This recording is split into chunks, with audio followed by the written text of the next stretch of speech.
These are the tools of trade of a man who does not think that women talk too much. Scissors, curling irons, and combs. In fact, this kind of man makes a point of listening to them and encouraging them to talk to him and to each other. Gossip, confidences, hopes, and fears. Now, I'll be back in just a moment and tell you more about tonight's very exciting story. The setting tonight is a fashionable beauty salon in one of the great centers of international elegance, London's Mayfair. Now, don't be misled, because this is no ordinary story. With your permission, I'm going to play the part of a French hairdresser. But the plot soon takes on a tense and terrifying twist. I know you'll enjoy our play, Blue Murder.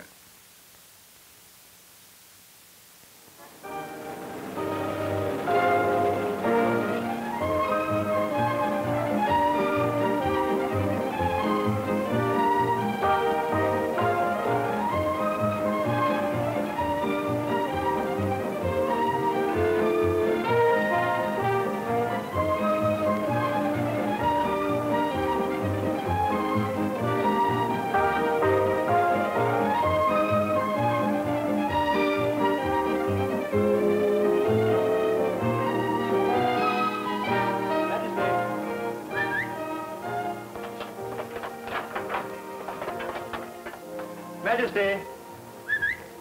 Majesty!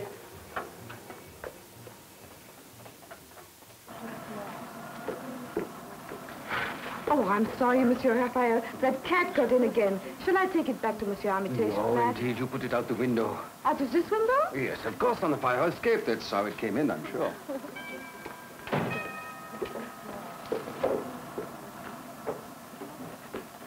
Good morning, madam. Can I help you?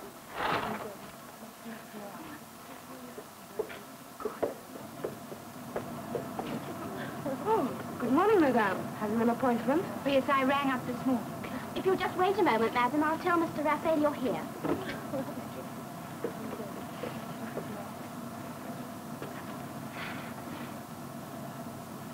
It's an uncanny feeling, you know, Jenny.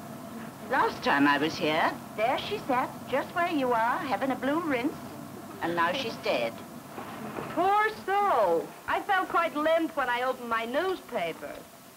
How old did yours say she was? Mine gave her 51. Mine said 49. They're always a bit cautious. Have you a newspaper, Raphael? Oh, why, to be sure. Pamela, the Morning Post for Mrs. Crane. We want to read what it says about poor Lucy Frost. Oh, Lady Lucy, alas, what a terrible thing, huh? Dreadful, wasn't it? How old was she, Raphael? Lady Lucy was 37 last birthday. Oh, come now, Raphael. All my clients are 37, Lady Cherwin. Unless, of course, they are 21. No lady over 37 has ever gone through these doors. But when she came in... Madame, I am your mirror. I see what no one but the mirror sees. Not even your husband. And, like your mirror, I do not talk. Pamela, one touch more of the dryer for Lady Cherwell. Not too hot, remember. Her ladyship's skin is very sensitive. Oh, I've not had the pleasure of attending to Mademoiselle before. No, I only rang up for an appointment this morning. You wish that I should style your hair, hmm? Yes, please. You wish that I should reshape it and loosely perm it, perhaps, and to design a style that is for you and for you alone, huh? Shall I do this for you? Can you? Oh, you must know if I can. You do not come to me because I am good at laying linoleum or because I am a water diviner. You come to me because I am Raphael. I'm not a very smart person. Smart? Mademoiselle, in this establishment, we speak only of elegance. This is not what you wish for? Yes, this I wish for very much. Very good. Then you just leave yourself into my hands. Hmm? Pamela! Pamela, prepare the Vitanel 7 lotion for Mademoiselle. And bring me the trolley, please.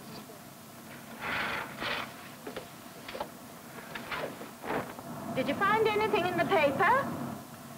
Lady Lucy Frost found strangled.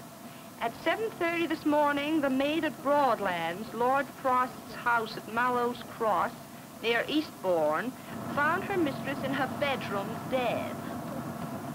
Nothing had been disturbed, but jewelry to the value of £7,000 had been taken from the pocket of an old tweed coat, which Lady Lucy kept hanging at the back of her wardrobe for this purpose. Death is stated to be due to strangulation and to have taken place between 11 and midnight. That's all it says. Mademoiselle's chair is quite comfortable. Perhaps you'd like something to read, huh? I'm sorry, I didn't hear you. I said perhaps Mademoiselle would like some magazine. I'm sorry. She said someone was murdered at Mallow Cross. Oh, yes. One of my old customers, a very dear friend, alas. Mallow Cross near Eastbourne. I was driving from Eastbourne last night. I remember I slowed down to read a signpost.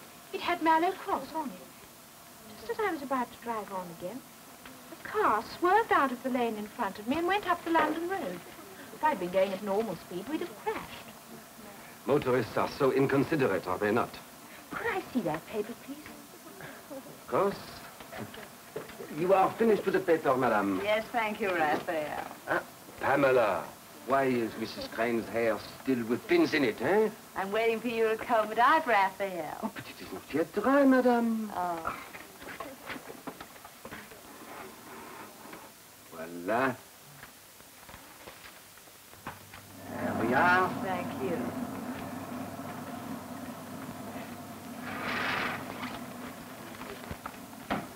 You were bringing me the newspaper.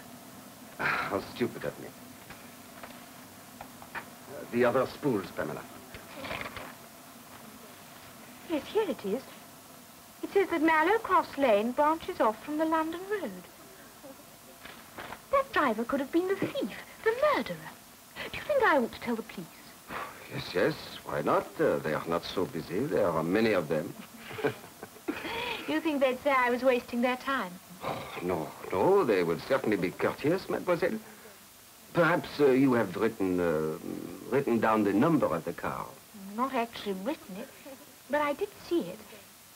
It was a black rose Bentley with grey side panels, and the last letter was an L. The number was something like a house I used to live in, 662 or 226, I think. The police would be very interested in what you think, mademoiselle. You feel they wouldn't? I feel that what you feel must be right. Ladies are always right, except when they frown. Pamela, not this for mademoiselle. The cantata perm, please. I'm waiting. Go on. But you said the Vitanelle. No, mademoiselle's hair is far too supple for the Vitanelle. The cantata, please, right away. I thought you said the Vitanelle. If I did, I was not thinking of what I was saying.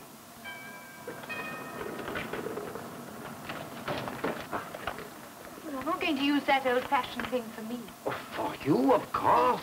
When you see what Raphael does for you, you will say, this is not art, this is nature. Your mother will say, I have been wrong. Her hair has been curly all the time. You wait and see. I'm afraid she can't. I'm an orphan. Oh, I'm sorry. I spoke without me. Mademoiselle will forgive me. Then we will make you beautiful for the young man, huh? There's no young man. If mademoiselle says so, then I will make you beautiful for yourself alone. And for me. If you like. Do you really think I oughtn't to say something about that car? Mademoiselle, I tell you, you should do what you think you should do. Exactly that. Then your mind is at rest. Pamela, go attend to Mrs. Crane. Phyllis, stay with Lady Cherwell until I can come. Hmm? That's right.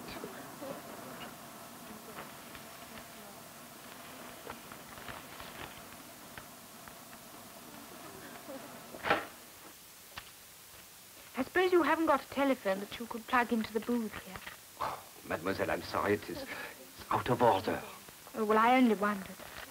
But if mademoiselle wishes, I will go over to my office. I will dial the number. I'll say, hello, I have a young lady in my salon, very attractive, who wishes to say that on the date in question, in the dead of night, she was passing such and such a corner when a car of unusual color, a black car, came out very, very fast indeed, bearing the letter M or L.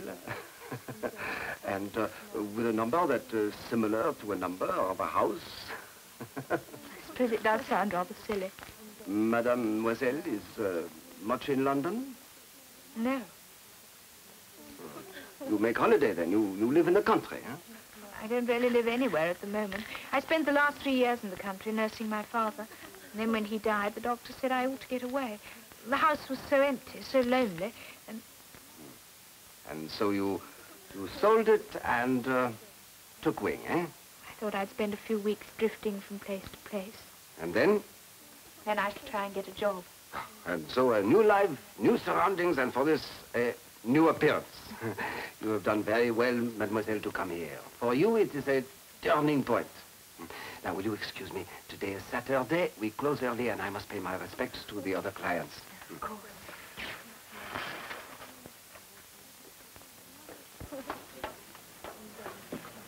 Oh, I'm sorry. Did I startle you? Oh, a bit. Look, I'm awfully sorry, but you happen to have seen a Siamese cat anywhereabouts? Cat? No. Oh, bother. That means she's gone on the roof now. I shall have to go after her. Won't she come down of her own accord? Oh, I doubt it. You see, Majesty and I have just moved into the flat above here, and she seems to regard this fire escape as the call of the wild. Do you always follow? Oh, no. No, usually I make a noise like a mouse, or a cat's dinner, or a gentleman cat. Am I boring you? No, but if this is going to develop into a social occasion, I feel it's rather a disadvantage. Well, how do you mean? Don't you notice anything? What sort of... I'm having a permanent wave. Oh, yes, I do see now you mention it. Must be agony. Some women are thought to look a little better with some hair growing visibly on their heads. Yes, I suppose they would. A number of women even prefer not to be seen while this is going on. Oh, you'd really rather I went? Should I tell you something? I'm allergic to height. I get vertigo if I look at my feet. That's why I've been making excuses to linger on this windowsill. You make everything as clear as day. Do I? So I had better go. Nice to have met you. You wouldn't care to have lunch with me by any chance? No. Oh.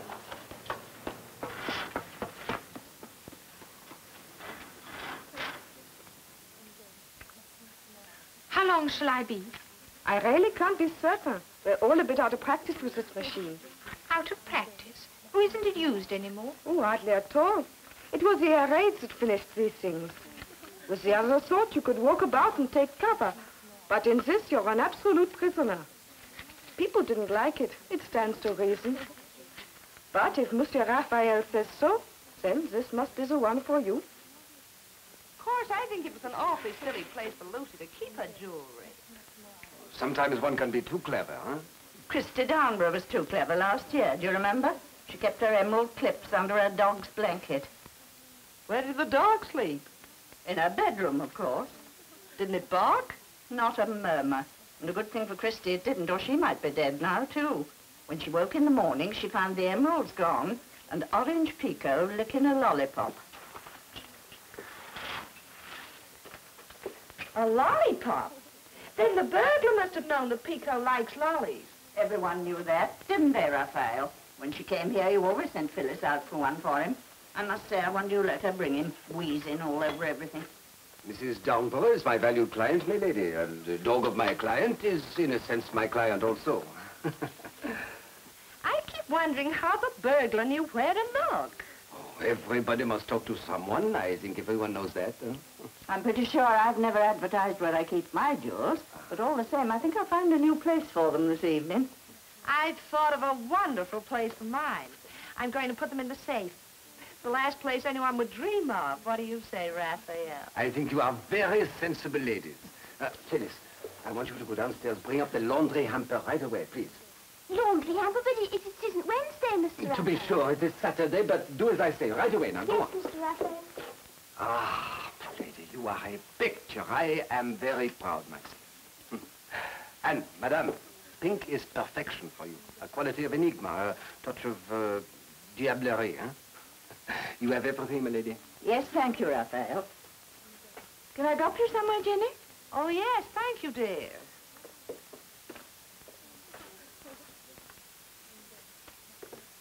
Madame is sure she has forgotten nothing? Yes, quite sure. Oh, gracious, my earring. Madame. Oh, thank you. Isn't it nice to know there's one man in London we can trust? Oh, thank you, milady. I accept the compliment. Allow me. It is always a pleasure to serve, miladies. Bless you, Raphael. Good day, milady.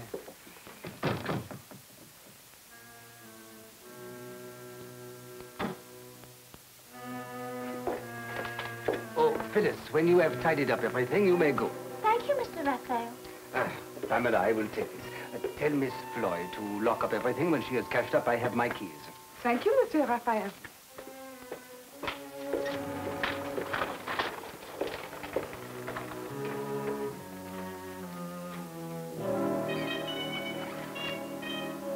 My clients leave all their cars out in the street, and it causes such a congestion.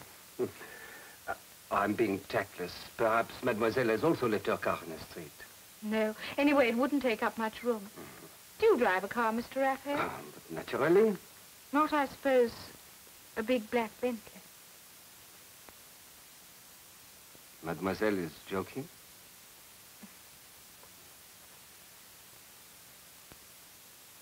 Well, that's the end of Act One. Now we pause for a moment for a word from our sponsor before we take the curtain up on Act Two of tonight's play.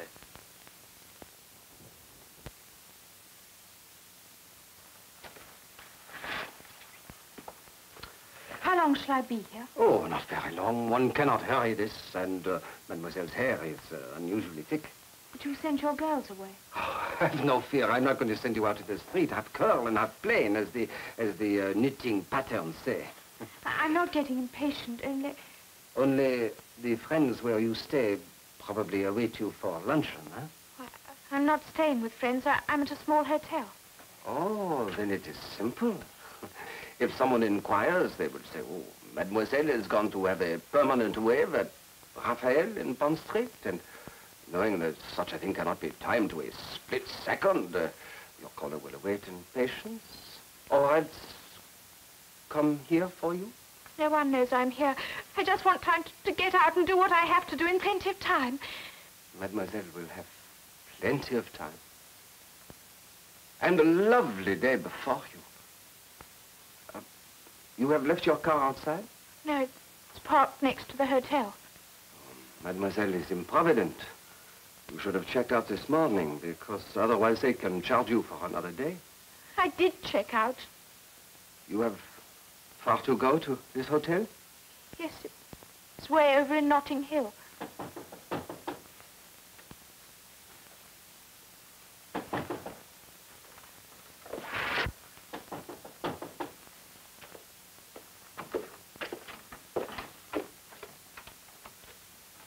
Oh, Mr. Raphael. Sorry, sir. The van's got itself into difficulties backing out of Coulter's yard. We'll either have to shift your car or the fire station. Oh, well, if... perhaps you would be good enough to ask the garage man to move the car for me. He often does. I cannot leave my client for a few moments. I'll pick up the keys later. Very good, sir. I suppose it is yours, the Bentley EML 622? Yes, of course. Of course. Thank you.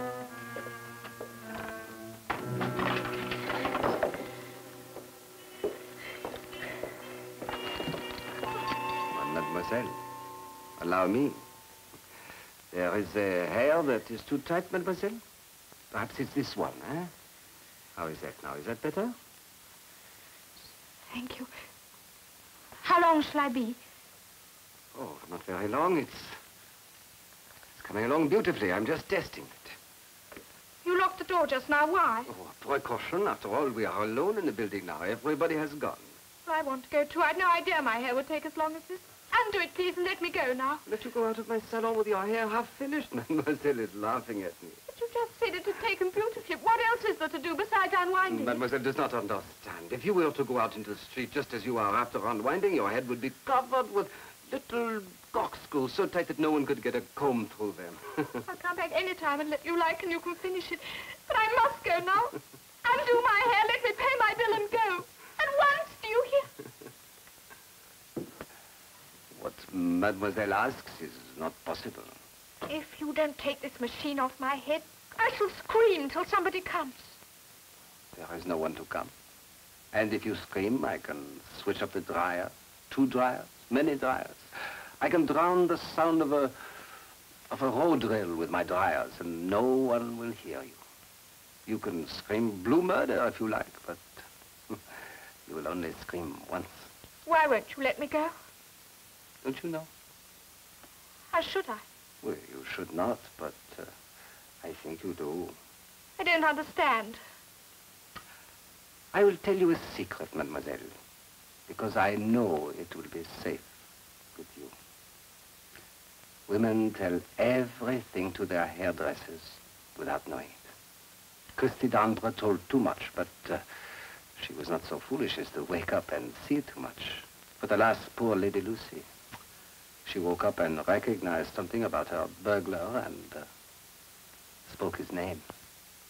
I've told you nothing.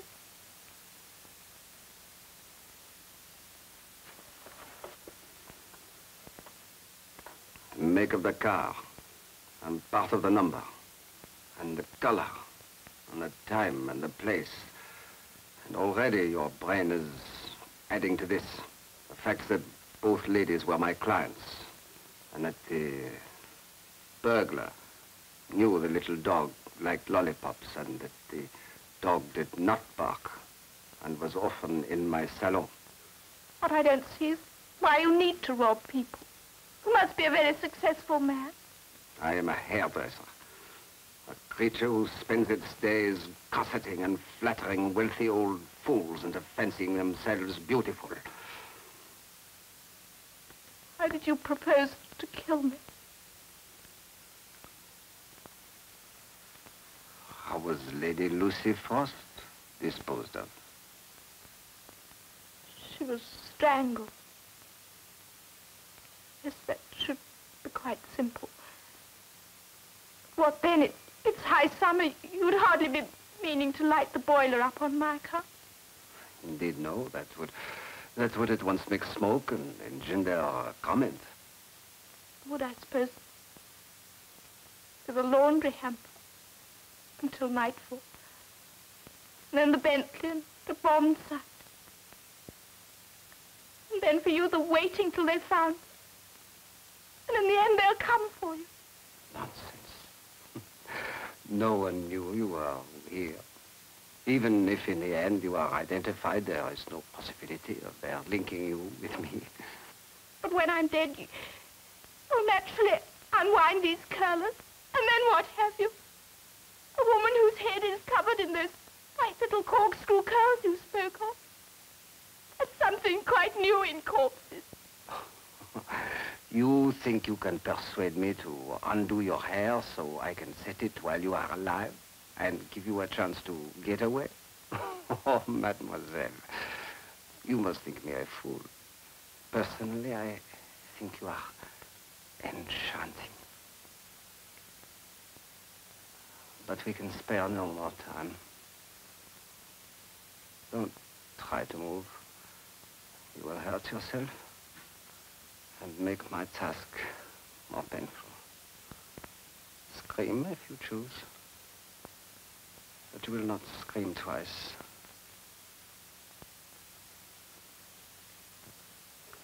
Majesty!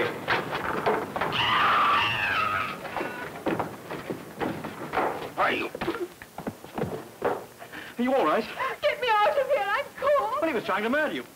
Hey, how do you do this? I don't know, there's a switch on it somewhere. A lucky thing Majesty got out of the bathroom window. I wonder how we get these off. Never mind, go and phone the police out there.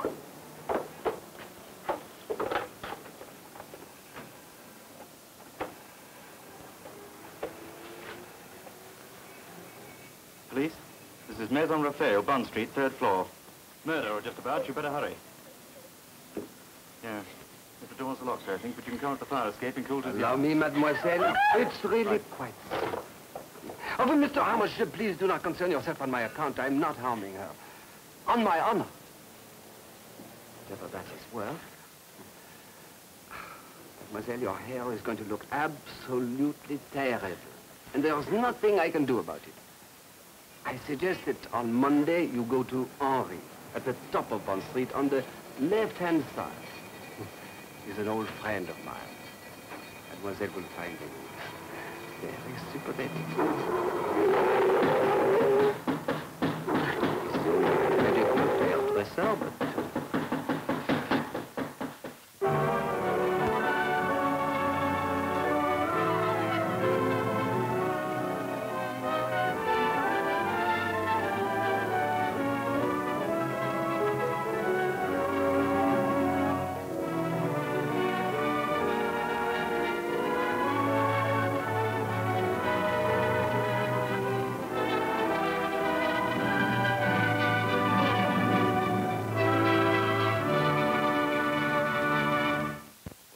car back to normal again, my own voice and everything, and just in time to say thank you for being with us and expressing the hope that you'll be back with us again the next time. Meanwhile, good night.